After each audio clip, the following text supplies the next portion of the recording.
Bitcoin has been pumping as at the time of filming this video, as you can see right here on my screen, trading at $29,972.85. Why is it pumping?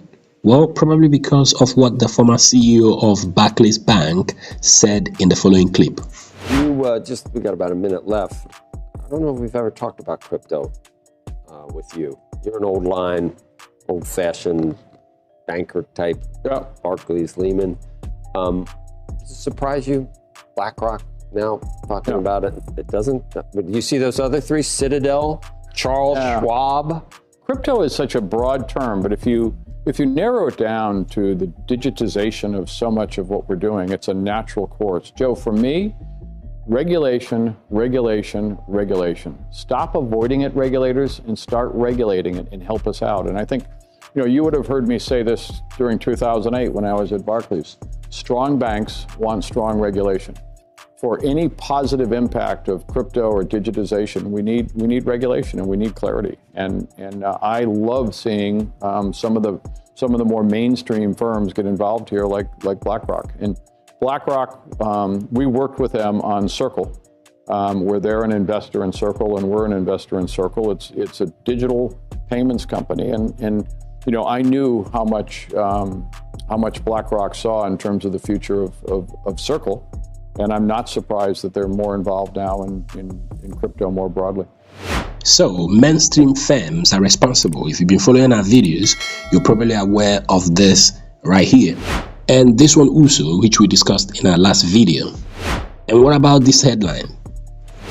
With all these developments, if you don't know by now that Bitcoin is headed for a huge jump in price, then you are probably sleeping.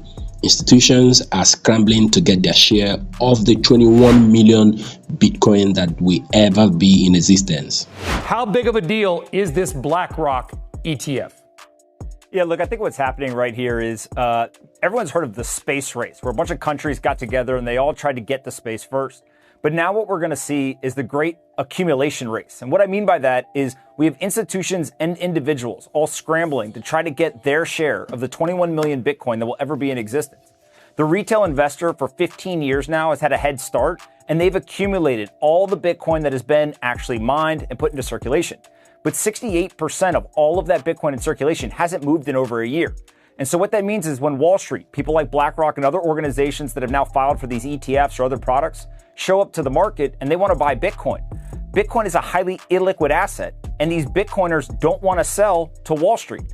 And so the only thing that can move when you have a fixed supply asset that's highly illiquid and there's a bunch of demand that comes into the market is the price has to go up. How long that takes is anyone's guess, but I think that's the big story here, is the great accumulation race is underway. This renewed confidence is probably coming from the government. Listen to the Federal Reserve Chairman say that crypto appears to have the staying power as an asset class. Crypto and digital assets in the U.S. has got a market cap of around $1.1 trillion right now. It's been there for a bit. Do you acknowledge that this asset class has staying power in the U.S. economy?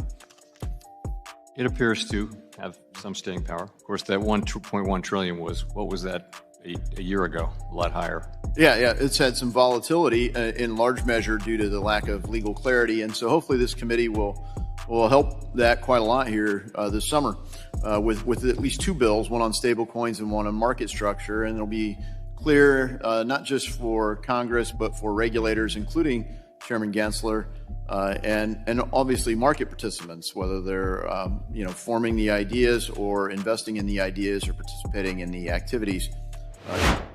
As the rush for Bitcoin continues, MicroStrategy CEO Michael Saylor says the following. So there wouldn't be any fundamental structural problems. Yeah, the thing that backs Bitcoin is 400 exahash of digital power. To put that in perspective, that's as much power, energy, as the entire U.S. Navy uses in its fleet, about 12.5 gigawatts. And also, it's a fleet of 5 million Bitcoin ASIC miners spread everywhere in the world that generate so much hash rate that if an AI took over every computer on Earth, all the smartphones, all the computers at Amazon, Google, and Microsoft, all of those computers couldn't dent the Bitcoin network. It's an extremely powerful digital energy network. And because of that, you don't have to put $1 billion in a bank that's run in Lebanon or Argentina or the US or Turkey. You can put the $1 billion onto the Bitcoin network, and the Bitcoin network is nation state resistant. If all of China turned every computer against the Bitcoin network, they couldn't stop it. And so Bitcoin represents a new way to store your assets, and in fact, the most secure computer network in the world. Don't you think this is worth thinking about? Do you have some Bitcoin? Over to the chart, we can see that Bitcoin has jumped right above 30K while filming this video. I had this level plotted like 2 months ago. I told you, if you've been following my videos, that this was going to be a strong support level for Bitcoin, and that was what has been playing out. As you can see, Bitcoin has pretty much been respecting it, even crushed $30,000, crashed a bit, and this was the expected support.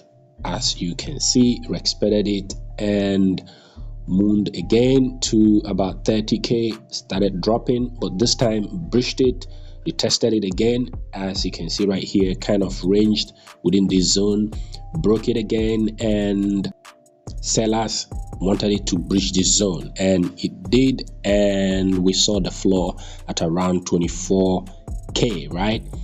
But what happened next? We can see this long ride. If you saw this floor, you probably made a lot of money long in Bitcoin, right? And as you can see right here, this is where we are, 30K. So where do we go from here? In my opinion, with all of these developments in the crypto space, firms are beginning to scramble for their own share of Bitcoin. I see Bitcoin touching $37,000. I made that prediction like a month or two ago.